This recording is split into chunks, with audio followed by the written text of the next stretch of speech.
কি সুন্দর অর্গানাইজ করা, একটা ইটের ওপরে একটা ইট কিন্তু দাঁড়িয়ে নেই। সোনার কেল্লা বাড়ি নাকি রাতারাতি ভেঙে এমন ধ্বংসস্তূপে পরিণত হয়। আর রিভার্সের ট্রেন যায়, আজও রাত্রির বেলা শ্মশান মতন হয়ে যায়। এই 11 আবার ভারত তথা পৃথিবীর মধ্যে একটা হন্টেড জায়গা, এই সেই ভিলেজ, সেই হন্টেড গ্রাম, যার নাম হচ্ছে কুলধারা। 1700 একরের অনেক বড় একটা জঙ্গল আছে। ऐसे और रहस्य जानने के लिए नए नए चैनल को सब्सक्राइब करें, लाइक करें, शेयर करें।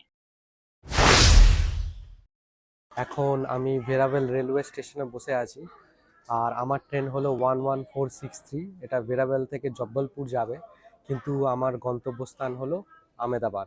আমার ট্রেনের সময় 10টা 10, এখন বাজে 9টা 20 মতন, এখনও 50 মিনিট ট্রেন দেরি আছে ছাড়তে। আর এই ট্রেন আমেদাবাদ জংশনে পৌঁছাবে আজকে বিকেলবেলা 6টা 30-এ। এই ট্রেন আমেদাবাদে 6টা 25-এ এই ট্রেন আমেদাবাদে পৌঁছাবে। তো ওইখান থেকে আমি স্টেশন চেঞ্জ করব, আমেদাবাদ জাংশন থেকে সবরমতী জাংশন। আর ওই সবরমতী জাংশন থেকে আমার একটা ট্রেন আছে 10টা 10-এ। এই ট্রেনে করে আমি যাব জয়সলমীর। জয়সলমীর এই ট্রেনটা পৌঁছাবে দুপুরবেলা 12টা নাগাদ, 11টা 50। আজকে খুবই সুন্দর একখানা দিন। আর আমি যে হোটেলে ছিলাম, এই হোটেলটা হোটেল শ্রী সোমতীর্থ। আপনারা যদি ভেরাভেল স্টেশনে আসছেন, স্টেশন থেকে জাস্ট বাইরে হবেন, শ্রী সোমতীর্থ আর শ্রী সাই হোটেল, এই দুটো হোটেল আছে খুবই বাজেটের মধ্যে যদি আপনারা অফ সিজনে আসছেন। তো আমি সকালে কোনো ব্রেকফাস্ট করিনি, তাই জন্য একটা ভেজ প্যাটিস আর একটা মিল্ক শেক নিয়ে নিয়েছি। হ্যাঁ, যেটা বলছিলাম, যদি আপনারা ভেরাভেল স্টেশনে আসেন, এই স্টেশনটা হচ্ছে একদম মিডিলে পড়বে। যদি গুজরাট ভিতরে আপনারা অনেক জায়গায় ঘুরতে চান বা গুজরাট রাজ্যে আসছেন, এখানে কিন্তু অনেকগুলো ঘোরার জায়গা আছে। যেমন অনেকে সোমনাথ যায়, অনেকে দ্বারকা যায়, এগুলো হচ্ছে পবিত্র স্থান। অনেকে গান্ধীজির ওই জায়গা পোরবন্দর যায়, অনেকে গির ন্যাশনাল ফরেস্টে যায়, অনেকে জুনাগড় যায়, আবার অনেকে সমুদ্র সৈকত দিউতেও যায়। তো এই ভেরাভেল থেকে সব জায়গায় যাওয়া যায়। যদি আপনারা কলকাতা বা পশ্চিমবঙ্গ বা নর্থ ইস্ট থেকে আসছেন, তাহলে আপনারা 5-6 হাজারের মধ্যে কিন্তু এই ট্যুর কমপ্লিট করে নিতে পারেন। কিভাবে? অবশ্যই আপনারা ডিসেম্বর বা জানুয়ারিতে আসবেন না, তখন এটা পিক সিজন চলছে। তো আপনারা হয় নভেম্বরের আগে আসুন, আর নয়তো জানুয়ারির পরে আসুন। এখানে এসে ট্রেনের ভাড়া 1500 টাকা আসা যাওয়া পড়বে। হ্যাঁ, তবে কলকাতা থেকে ডাইরেক্ট ট্রেন নেই, কলকাতা থেকে আপনাকে আমেদাবাদ আসতে হবে। আম, বা আপনারা বারাণসী থেকেও ট্রেন পেতে পারেন, বা আপনারা জব্বলপুর থেকেও ট্রেন পেতে পারেন। তো কলকাতা থেকে যে কোনো স্টেশন যান, এই স্টেশন জব্বলপুর, বারাণসী বা আমেদাবাদ, এখান থেকে আপনারা ভেরাভেলগামী এই ট্রেনে আসবেন, যে ট্রেন সকালবেলা ভেরাভেলে পৌঁছাচ্ছে। ভেরাভেলে পৌঁছানোর পরে হোটেল নিয়ে নিন। দুটো হোটেল গুগল সার্চ করলেই পাবেন। স্টেশন থেকে বাইরে, স্টেশন থেকে বাইরে যাবেন হোটেল সাই আর শ্রী সোমতীর্থ। এই হোটেলগুলো 500-600-এ আপনারা রুম পেয়ে যাবেন। রুম কোয়ালিটি অনেক ভালো না, তাই জন্য আমি দেখাই না, কিন্তু ওয়াশরুম আছে, গরম জল আসবে, থাকার জন্য ঠিক আছে 500-600।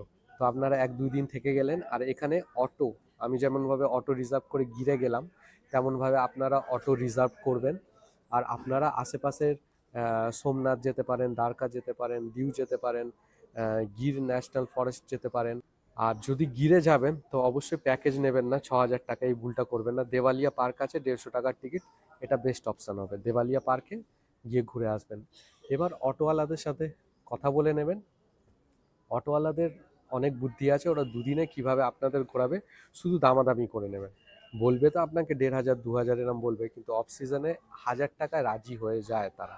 1000 টাকায় আপনাদেরকে দুটো জায়গা নিয়ে গেল। তো প্রথম দিন দুটো জায়গা যান, দ্বিতীয় দিন দুটো জায়গা যান, আর দ্বিতীয় দিনের সন্ধ্যাবেলা ট্রেন ধরে আবার কলকাতা বা সন্নিবর্তী আপনাদের জায়গায় ফিরে আসুন, নর্থ ইস্টের দিকে আপনারা ফিরে আসুন। বিশেষ করে আমি প্রমোট করব গির, গির বা গির ন্যাশনাল ফরেস্ট। এটা 1700 একরের অনেক বড় একটা জঙ্গল আছে। আর প্রায় 70খানা মেল লায়ন এখানে জুনাগড়ে রাখা আছে, আর এরা এখানে ঘুরছে। আর এশিয়াটিক লায়ন যদি আপনারা দেখতে চান, তাহলে গির ন্যাশনাল ফরেস্ট বা এই গির জায়গাটা, শাসান গির, এটা হচ্ছে ফেমাস জায়গা। তো এশিয়া তথা ভারতবর্ষ যদি আপনারা লায়ন দেখতে চান, তো এই জায়গাটা আপনারা আসতে পারেন। আপনারা আসুন, পরিবারকে নিয়ে আসুন, 5-6 হাজারের মধ্যে আপনাদের এই যাত্রা কমপ্লিট হয়ে যাবে 2 রাত্রি 3 দিনের জন্য। তাই আমি এখন আহমেদাবাদ স্টেশনে চলে এসেছি, আর এখন দেখা যাক, আমার ইচ্ছা আছে যে মেট্রো নিয়ে সাবরমতী রেলওয়ে স্টেশনে যাব। তাই দেখি বাইরে গিয়ে কোথা থেকে মেট্রো পাই, কারণ মেট্রো থেকে 20 টাকা করে ভাড়া এরকম আমি শুনলাম। তো 20 টাকায় যদি হয়ে যাবে তাহলে অটোওয়ালাকে আমি 200-300 টাকা কেন দেবো। তাই এখানকার লোকেরা একটা জিনিস চেবায়, চুইং টোবাকো মতন, কিন্তু এটা গুটকা না বা পান না। প্রথমে আমিও ভেবেছিলাম পান, কারণ কাগজের মতন করে, কাগজের ভিতরে করে দেয় তো পান, প্রথমে আমি ভেবেছিলাম, কিন্তু এটা পান না, এটার নাম হচ্ছে মাওয়া। তো গুজরাটের লোকেরা মাওয়া অনেক খায়, কাগজের মধ্যে করে দিয়ে দেয়, ওই চুন সুপারি মতন থাকে, তো অনেক বেশি তারা মাওয়া খায়। তো যদি আমি সার্চ করে মাওয়ার কোনো ছবি পাই তাহলে আমি এই ভিডিওতে দিয়ে দেব। তাই আমি এখন সবরমতী রেলওয়ে স্টেশনে চলে এসেছি, আর আমি অর্ডার দিয়েছি ভেজ ফ্রাইড রাইস। তো আমি আজকে মেট্রোয় করে এসেছি, আর বিশ্বাস করবেন না, মেট্রোয় করে আমার নিল 15 টাকা। তাই ঘাবড়ানোর কোনো ব্যাপার নেই, মেট্রোয় করে আমার নিল 15 টাকা, আর আমি দুটো মেট্রো চেঞ্জ করেছি। যেমনভাবে আমাদের ওখানে কলকাতা হয় না, এসপ্ল্যানেড পর্যন্ত আসবেন, তারপরে আপনি নর্থ ইস্ট বা নর্থ সাউথ বা সাউথ ইস্ট মেট্রোয় আসছেন, তারপর চেঞ্জ করেন। তো এখানেও তেমনি, এখানে আমি ওল্ড হাইকোর্ট পর্যন্ত আসলাম একটা মেট্রোয়, তারপর আবার মেট্রো চেঞ্জ করে নিয়ে অন্য মেট্রোতে আসলাম, আর অন্য মেট্রো আমাকে পৌঁছে দিল ঠিক সাবরমতী রেলওয়ে স্টেশন, যেমনভাবে আমরা হাওড়া রেলওয়ে স্টেশনে পৌঁছাই।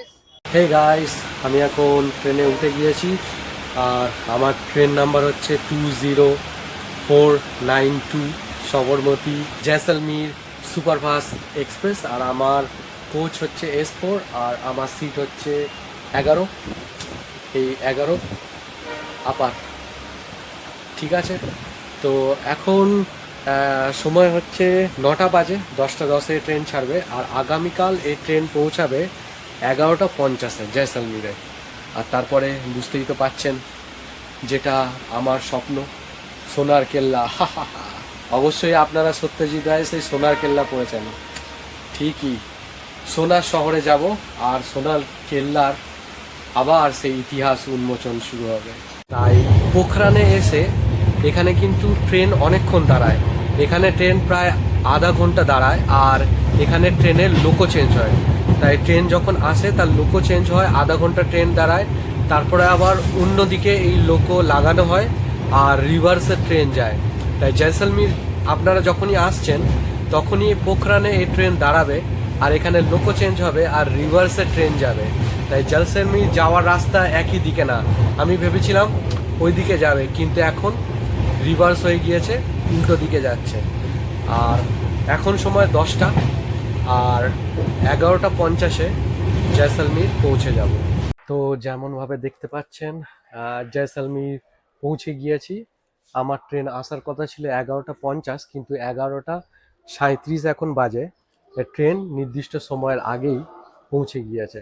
এটা হলো জয়সলমীর রেলওয়ে স্টেশন। এখন আমি রেলওয়ে স্টেশন থেকে বাইরে যাব, আর তারপরে হনুমান সার্কেলের জন্য অটো নেব।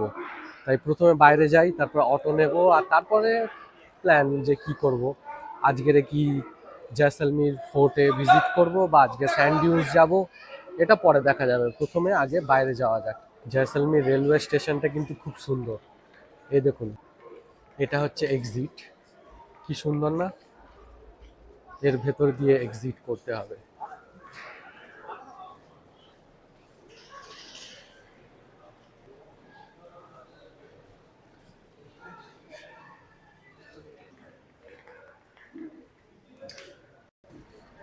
তাই বাইরে বেরিয়ে দেখতে পাচ্ছেন যে বাইরে অনেক অটো ট্যাক্সি এরা ওয়েট করছে। তো আমি মানে কন্ট্রিতেই যাব, তো সেভাবেই যাব, যে জিজ্ঞাসা করব যে যাবে কিনা হনুমান সার্কেল, আর যদি 50-60 টাকার মধ্যে হয়ে যায়, যদি সব কিছু ঠিকঠাক থাকে তাহলে যাব, না হলে যাব না। কিন্তু বাইরে গিয়ে আগে দামাদামি করে নেই। তাই রেলওয়ে স্টেশনটা দেখেছেন, দেখুন কি সুন্দর অর্গানাইজ করা, একটা রাজকীয় ব্যাপার মনে হচ্ছে। কিন্তু এই ভেতর থেকে কেউ কোনো অটো হনুমান সার্কেলে যেতে চায় না, বলছে বাইরে থেকে হনুমান সার্কেলে অটো পাবে, ভেতর থেকে কেউ যেতে চাইছে না। তাই বাইরে থেকেই যাওয়া যাক, আর কি হবে। আমি এখন চলে এসেছি এমন একটা জায়গায় যেটা হচ্ছে ভারত তথা পৃথিবীর মধ্যে একটা হন্টেড জায়গা, যেটাকে বলা হয় খুব ভয়ঙ্কর একটা গ্রাম। নাকি এই গ্রামে আজও রাত্রির বেলা শ্মশান মতন হয়ে যায়, কোনো লোক নাকি এখানে থাকতে পারে না। হ্যাঁ, সেই গ্রাম রাজস্থানের কুলধারা। সেই কুলধারা গ্রামে এসছি, যেখানে এটা শোনা যায় যে কেউ যদি একটাও বাড়ি বানায়, সে বাড়ি নাকি রাতারাতি ভেঙে এমন ধ্বংসস্তূপে পরিণত হয়।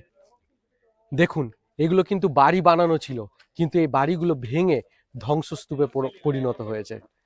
দেখুন, কোনো বাড়ি এখানে কিন্তু টেকে না, সব বাড়ি ভেঙে ধ্বংসস্তূপে পরিণত হয়।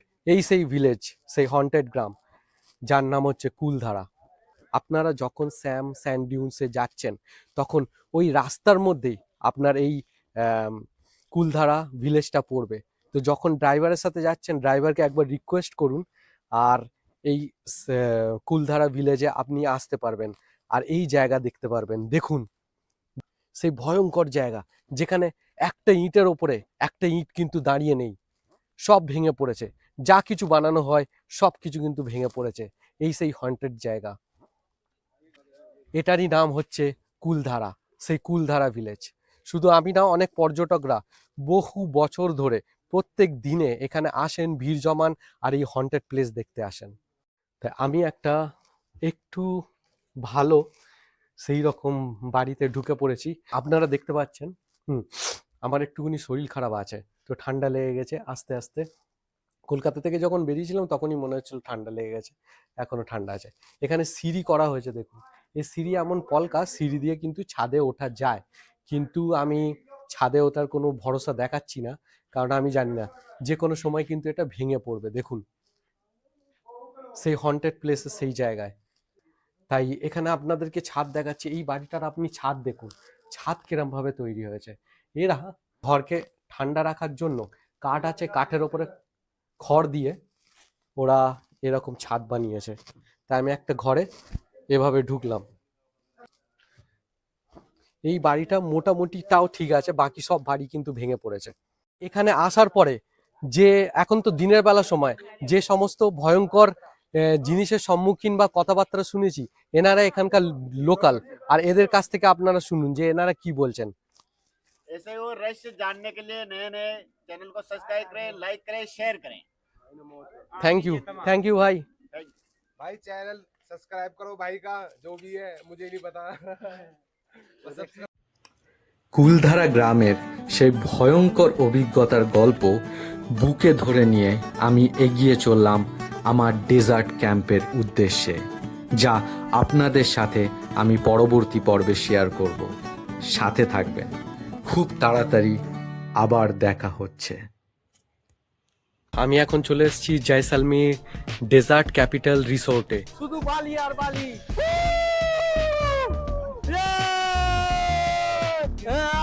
দেখুন এই রাস্তা দিয়ে, কি নিচু নিচু রাস্তা দিয়ে, ওরে বাবা রে,